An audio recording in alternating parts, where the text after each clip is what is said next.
Liberando sus frenos.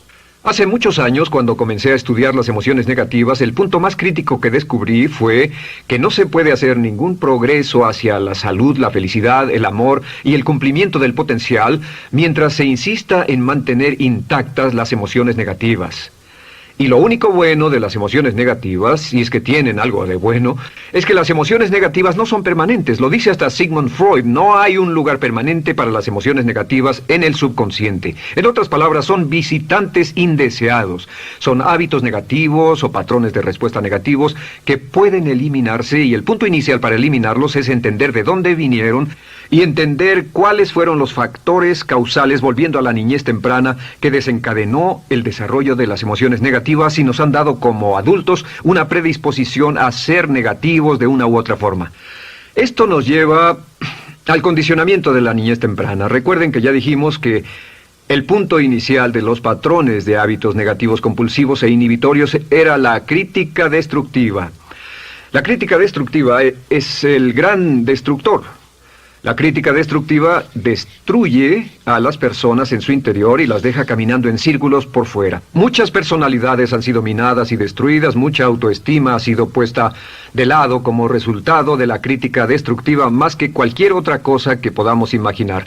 La crítica destructiva es el gran asesino. Ahora, ¿por qué es eso tan malo? Sabemos que los niños en sus primeros años y al ir creciendo tienen una necesidad tremenda de amor y aprobación de sus padres. De hecho, muchos psiquiatras y psicólogos han dicho que la razón número uno de la enfermedad mental en los adultos es el retiro de amor o el amor no expresado. Sabemos que cualquier persona con prestigio, una persona que es importante para un niño, tiene un impacto enorme en ese niño, y los niños hasta la edad de 6 años tienen muy poca habilidad para discriminar entre una crítica válida y una crítica inválida. Lo que esto significa es que todo lo que diga un padre o un pariente mayor o una persona mayor, cualquier cosa que diga una persona de prestigio o una persona importante para un niño es aceptada como cierta. Es aceptada como una representación válida de la realidad. Si una madre dice eres un niño malo, o si un papá dice eres flojo, si alguien dice no eres dependiente, o si alguien dice que somos estúpidos o tontos o feos, el niño no tiene capacidad alguna para discriminar entre lo válido y lo no válido. Ese niño acepta eso como una verdadera representación de la realidad.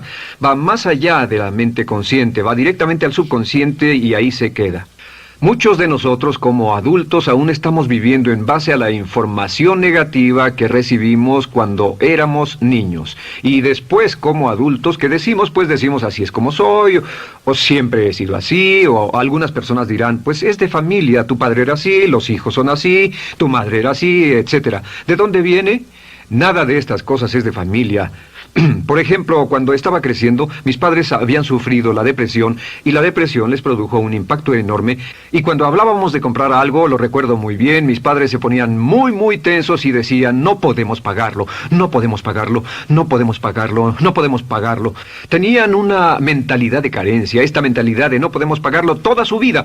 Y luego yo crecí y aunque nunca he experimentado la depresión, y la mayoría de ustedes, 10, 20, 30, 40 años después, aún estamos diciendo, no puedo pagarlo, no puedo pagarlo, no puedo pagarlo. Aún tomamos como base esas frases críticas, esas frases emocionales que usaban nuestros padres. Tal vez sus padres les decían como mi padre me decía a mí una y otra vez, nunca acabas lo que empiezas, nunca acabas lo que empiezas. Nunca acabas lo que empiezas. Eres un flojo, nunca acabas lo que empiezas. Y cuando fui adulto tuve muchos problemas para acabar lo que empezaba. Al acercarme al final de la tarea, comenzaba a sentirme ansioso y buscaba cualquier excusa por posponerla o retrasarla. El segundo factor que nos predispone a emociones negativas es la falta de amor. Sabemos que las personalidades de los niños se desarrollan al grado en que reciben una alta calidad y una alta cantidad de amor de sus padres. Existe una relación de 1 a 1 entre la cantidad de amor, la calidad de amor y una personalidad sana. Ese amor negado o la privación de amor es la causa clave de la infelicidad, la negatividad y la enfermedad mental en los adultos. Para que un niño se sienta realmente amado, el niño debe tener padres con buenos conceptos, y la mayoría de nosotros tuvimos padres que fueron víctimas de sus padres, que a su vez fueron víctimas de sus padres. Un escritor famoso dice que todo el mundo es víctima de una víctima. Todos son víctimas de víctimas. Nuestros padres quisieron criarnos de la mejor forma posible, pero ellos mismos fueron víctimas de víctimas. Y para que un niño se sienta realmente amado, deben existir 3 condiciones. La condición número 1 es: los padres deben amarse a sí mismos. Los padres deben amarse a sí mismos. Recuerden, nunca le podrán dar más amor a otros que el que sienten por sí mismos. Si no se aman a sí mismos, no pueden amar a sus hijos. Si tienen un poco de amor por sí mismos, deben difundirlo en sus hijos. Si tienen poco amor por sí mismos y es absorbido por sus esposos, entonces, a veces, aunque deseen amar a sus hijos, no tienen amor que darles. Sus padres querían amarlos y en muchos casos no tenían amor para darles. Y eso es porque nunca lo recibieron cuando crecieron. El segundo requisito es: los padres deben amarse mutuamente. Para que un niño crezca sintiendo confianza en sí mismo, crezca sintiéndose amado, a salvo y seguro, debe crecer en un ambiente donde los padres se amen. No hay nada que le dé más temor a un niño que crecer en un hogar donde los padres peleen entre sí, donde los padres no se amen, donde haya dificultades, porque el niño siempre tiene una tendencia, primero que nada, ser una víctima, pues al niño se le grita y se le vocifera, y entonces cree que la razón por la que mamá y papá pelean es su culpa.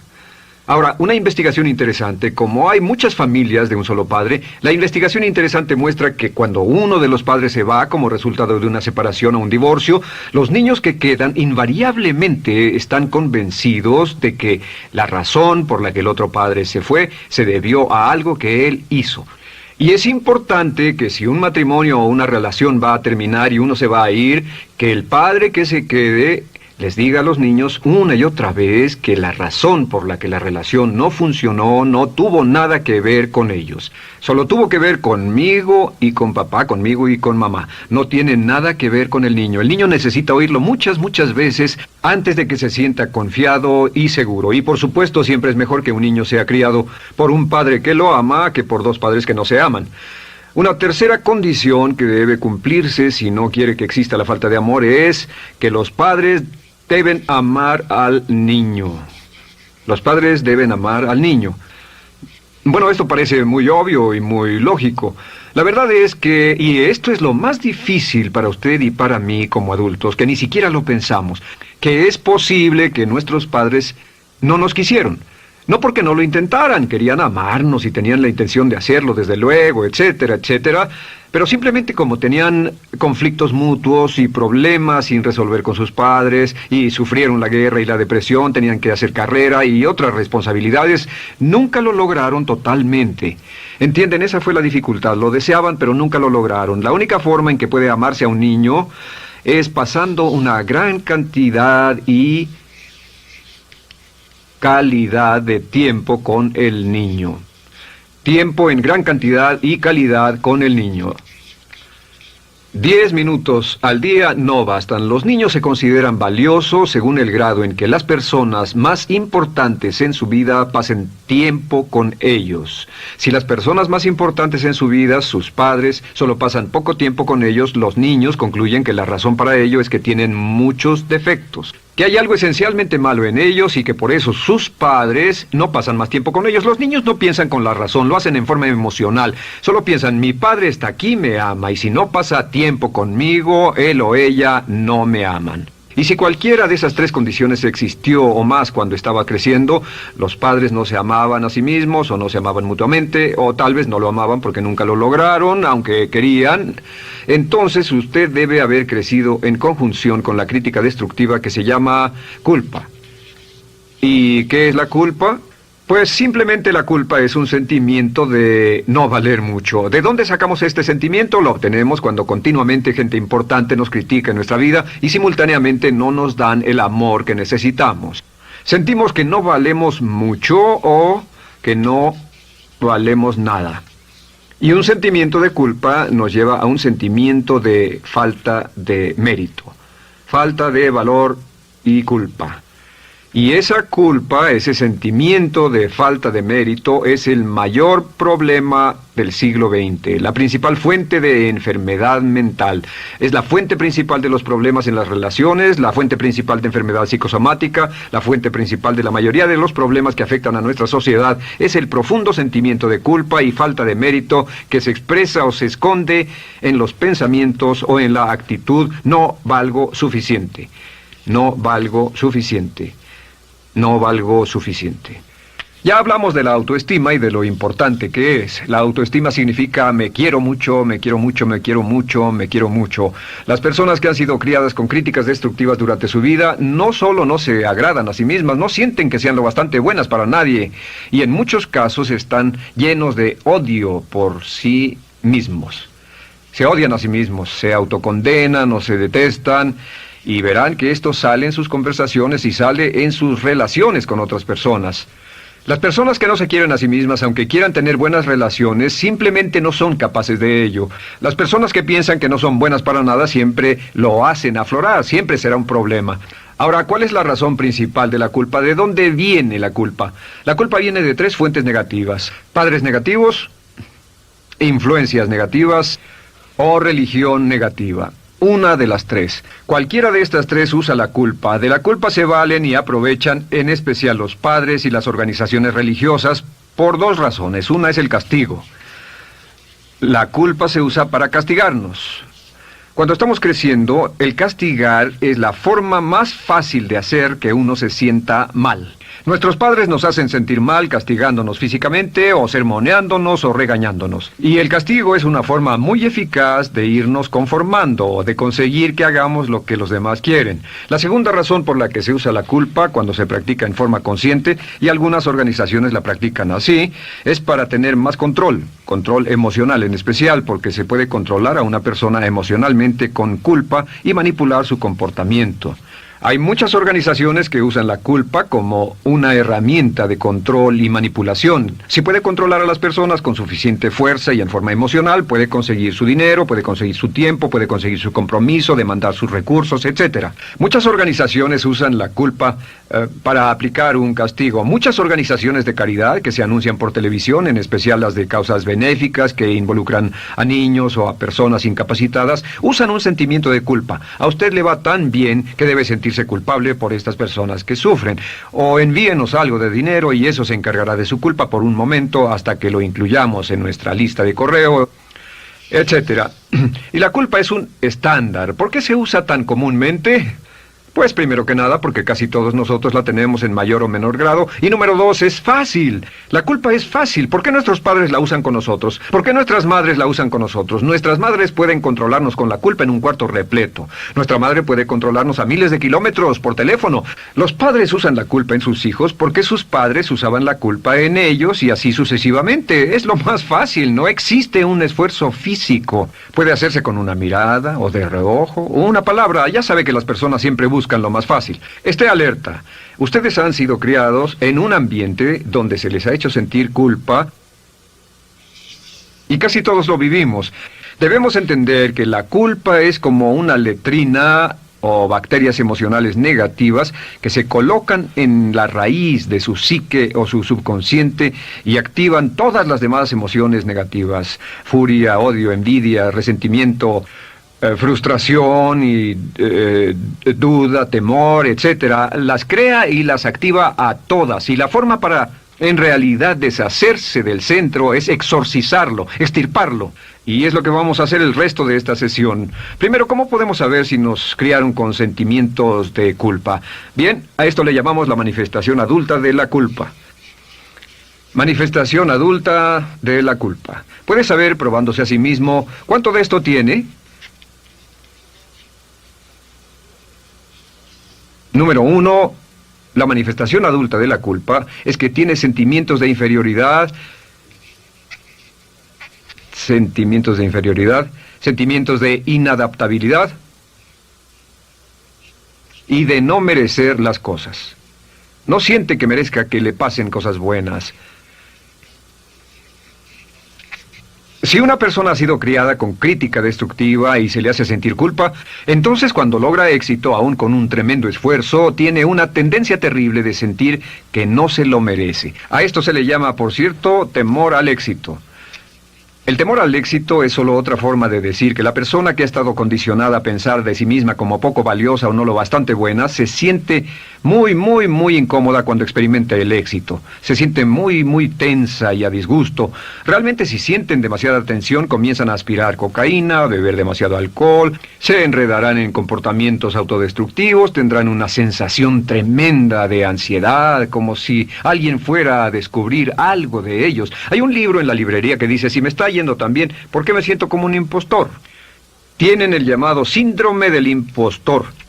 ¿Alguna vez ha tenido éxito en algo y la gente ha ido a usted a decirle, vaya, hiciste un excelente trabajo, o eso es maravilloso, aunque haya sido muy duro para usted, y sintió que los demás iban a descubrir, siente como que, es decir, que iban a descubrir que realmente no es bueno, que solo fue un fraude, solo un accidente, y por supuesto es lo que dice, fue coincidencia, fue un accidente, la verdad, no sé ni cómo lo hice. Hacen todo lo posible por huir de ese sentimiento de inferioridad y de no merecer las cosas. Estén muy alertas.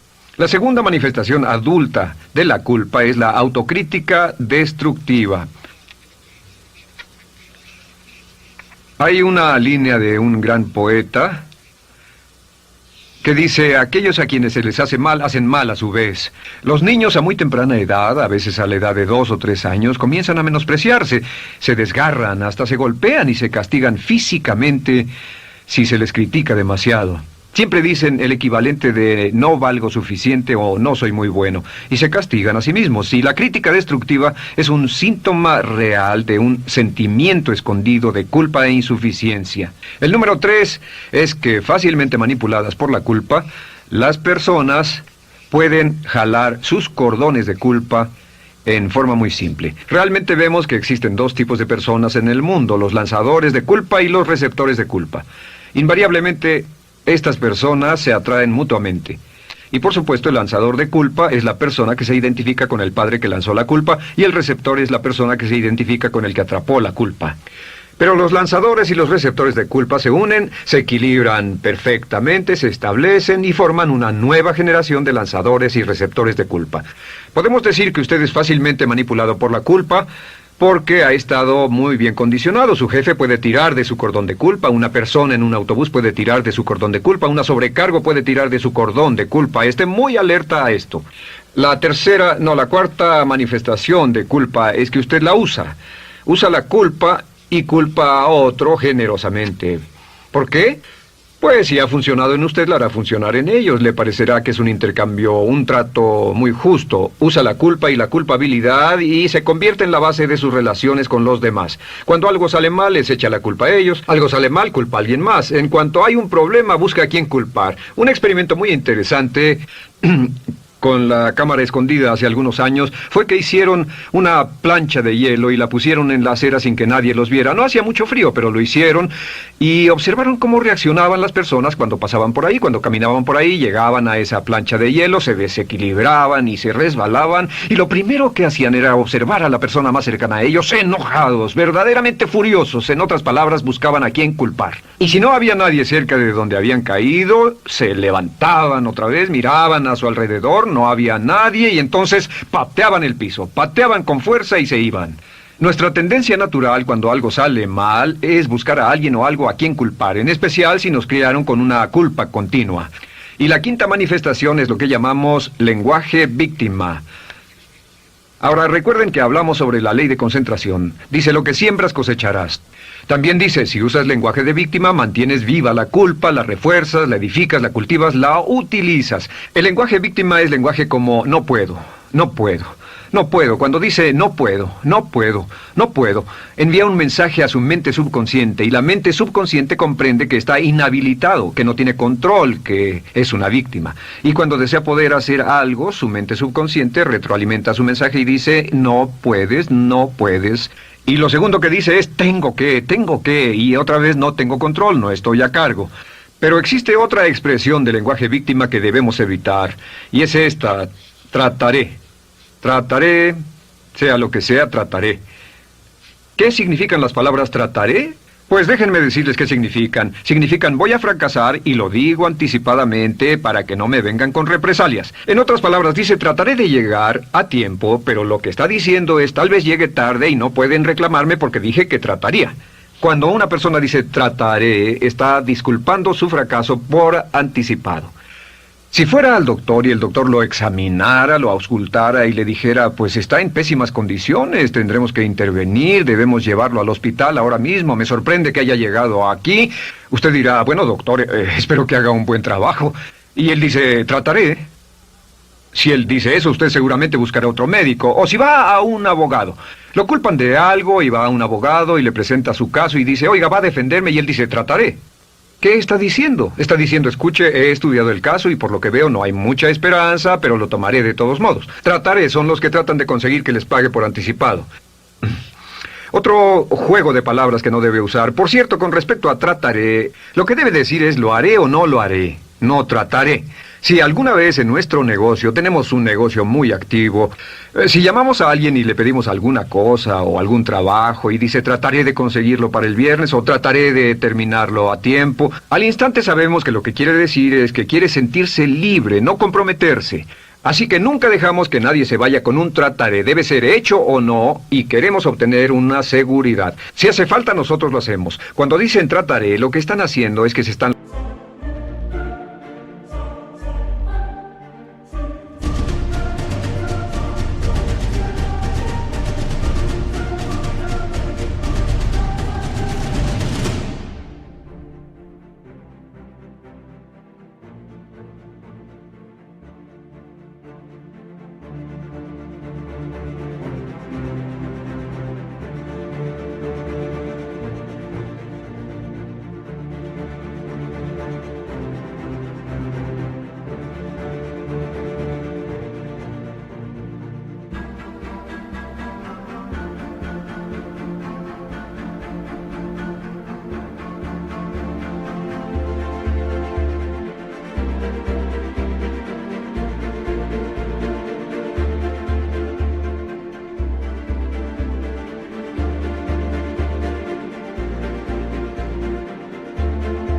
lavando las manos. Esté alerta. La otra palabra es desearía. Dicen que un deseo es una esperanza o una meta sin energía detrás. Desearía. ¿Qué significa un deseo? Desearía significa que me gustaría tener algo, pero sé que nunca lo podré tener. Cuando dice desearía bajar de peso, ¿qué significa? Las palabras no dichas son, pero sé que no puedo. ¿Por qué no? Por las excusas que tiene y el metabolismo que tiene y los problemas, etcétera. Siempre hay razones por qué debe salir, etcétera. Desearía dejar de fumar. Desearía estar en forma. Desearía, desearía, desearía. Cuando usa la palabra desearía, le muestra al subconsciente que esto es algo que no cree que le sea posible lograr o adquirir. Entonces el subconsciente descarta completamente esto como meta y no le da energía, ni motivación, ni impulso, ni deseo de lograrlo. Así que esté muy alerta al lenguaje víctima. Esté alerta a la expresión sí, pero. O lo haría, sí, pero. Alguien le dice, haga esto, y usted dice, sí, pero. La palabra pero, por cierto, es el gran borrador. Si una persona le dice, podría incrementar sus ingresos o incrementar su rendimiento, ser una persona mejor o más feliz o bajar de peso o lo que sea, no importa. Y usted dice, sí, pero. Lo que está diciendo es que está borrando toda la aseveración que ha dicho antes. Manda un mensaje a su subconsciente que dice, no hay posibilidad. Y no hace esfuerzo, no otorga energía, no ejerce capacidad alguna hacia el logro de esa meta. Y las personas que han sido criadas con culpa tienen 5 cualidades o 5 manifestaciones de adultos. Una es que se sienten inferiores, se sienten inadecuadas, sienten que no merecen que les pasen cosas buenas. Estén muy alertas a eso. El número 2...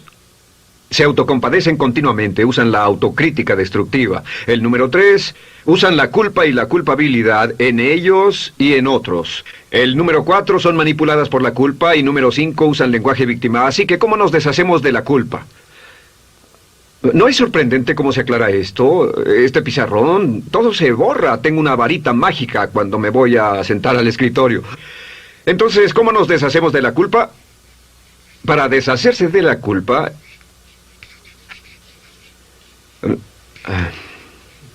Este es el proceso. Tiene algunos pasos importantes. Número 1, el primero de la lista, elimine la autocrítica. Elimine la crítica autodestructiva. En otras palabras, nunca diga nada destructivamente crítico de usted mismo. No lo diga. Esta es la regla básica. El subconsciente acepta lo que diga usted como cierto, como un mandato. Así que no diga nada de sí mismo que no desee sinceramente que sea cierto. No diga estoy cansado, estoy gordo. No diga no puedo o debo. No diga nada a menos que quiera que sea cierto. Las palabras que van después de la palabra yo son las palabras que su subconsciente registra como mandatos, excepto cuando dice yo desearía o lo intentaré. Así que elimine la crítica destructiva. Siempre hable en términos positivos sobre usted. Me gusta mi persona, puedo hacerlo, lo haré, escogí hacerlo, pero nunca diga no, no puedo. Número 2 es no dejarse manejar por la culpa. Rehúse ser manejado por la culpa. Porque cada vez que le permita a alguien que lo manipule por la culpa, ¿sabe qué pasa? Refuerza y hace más poderoso el efecto de la influencia de la culpa en su vida. Cuando yo crecí, debo decir que yo crecí en una familia que estaba muy influenciada por la religión negativa. Realmente mi madre, Dios la bendiga, tenía un cinturón negro en el pecado e hizo un trabajo verdaderamente soberbio en ello. Y yo tardé en sobreponerme. Cuando me casé con Bárbara, ella también venía del mismo tipo de familia y recapacitamos. Hay una hermosa respuesta cuando uno de los dos caía de nuevo en los viejos patrones. Decía, no tratas de hacerme sentir culpable, ¿o sí? No tratas de hacerme sentir culpable, ¿o sí? Solo diga, no tratas de hacerme sentir culpable, ¿o sí? Y no deje que las personas lo manipulen usando la culpa. El número 3, no use la culpa o la culpabilidad y anuncie que no va a usarla. No la use en otras personas y permita que sus hijos o su cónyuge digan lo mismo. No tratas de hacerme sentir culpable, ¿o sí? Repítalo una y otra vez. Y si la otra persona le dice, eso es lo que trato, contéstele, no va a funcionar.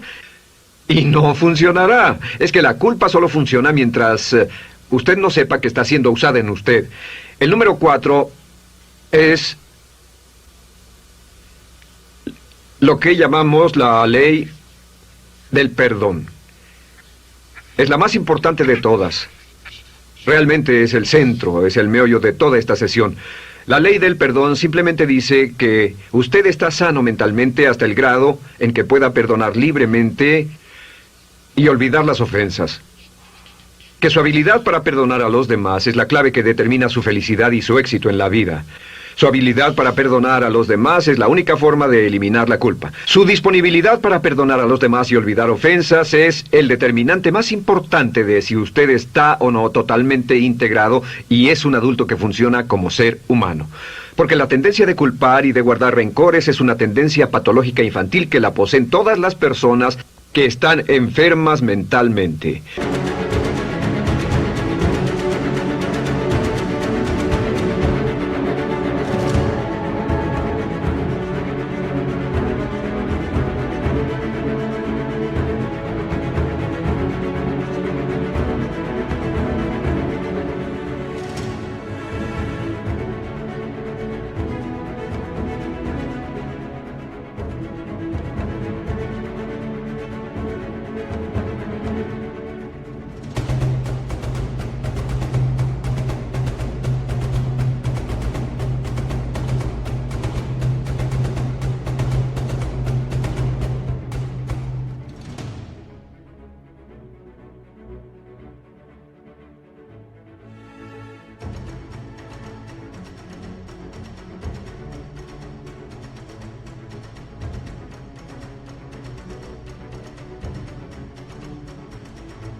La habilidad para olvidar, para perdonar libremente, es la marca del ser humano realmente iluminado. Ahora, acepte eso como real. Hay 4 personas a las que debe perdonar. Número 1, perdone a sus padres. Perdone a sus padres por todo lo que le hayan hecho para herirlo. La mayoría de nuestras investigaciones muestran que casi todos nuestros problemas como adultos se remontan a no estar dispuestos o no poder perdonar a nuestros padres por algo que hicieron que nos hirió. Perdónelos un 100%, escríbales, llámeles por teléfono, dígales, o cuando menos perdónelos en su corazón, pero perdone a sus padres. Número 2, perdone a los otros. Perdone a todos los demás. Perdone a todos los que lo hayan herido de algún modo, por cualquier cosa, y déjelo así. Ahora, hay muchos que dicen no puedo perdonar a esa persona por lo terrible que me hizo. Pero recuerde esto, el perdón es perfectamente egoísta. El perdón no tiene nada que ver con la otra persona, solo tiene que ver con su paz mental y con su propia integridad mental. Número 3, perdónese a sí mismo. Perdónese por todas las cosas débiles, tontas, insensatas y estúpidas que haya hecho, porque todas las personas han hecho cosas tontas, insensatas, estúpidas y ridículas, pero perdónese en un 100%. Y finalmente, la última parte de esto, si ha hecho algo que hirió a alguna persona, vaya a disculparse. Es sorprendente el hecho de vidas que se arruinan año tras año por personas que no tienen la fortaleza intestinal, las agallas y el valor para decir lo lamento. Una de las cosas más importantes es desarrollar carácter hasta el grado en el cual hacemos las cosas que son muy difíciles para nosotros, hasta el grado en el cual hacemos las cosas que sabemos que están bien, aunque sean difíciles, en especial cuando son difíciles emocionalmente. Y la clave para deshacerse de la culpa, la clave para ser una persona total y completamente positiva, es perdonar a los demás. Perdone a las personas con quienes ha sostenido una relación. Perdone a sus jefes anteriores. Perdone a los amigos que lo han herido. Perdone las inversiones que estuvieron equivocadas. Perdone a los jefes que lo despidieron. Perdone a sus padres. Perdone a todo el mundo. Desarrolle una actitud hacia la vida con la que rehúsa guardarle rencor a los demás. Solo repita una y otra vez: los perdono a él o a ella por todo. Los perdono por todo. Los perdono por todo. Y eso es todo. La clave para librarse de las emociones negativas es rehusarse totalmente a continuar con cualquier situación negativa. No olvide que es un acto muy egoísta y será tan egoísta como usted quiera. El acto del perdón lo libera y libera a la otra persona y le garantiza que se moverá rápidamente hacia el cumplimiento de su potencial. Para tener éxito, una mujer debe ser mejor en su trabajo que un hombre. Golda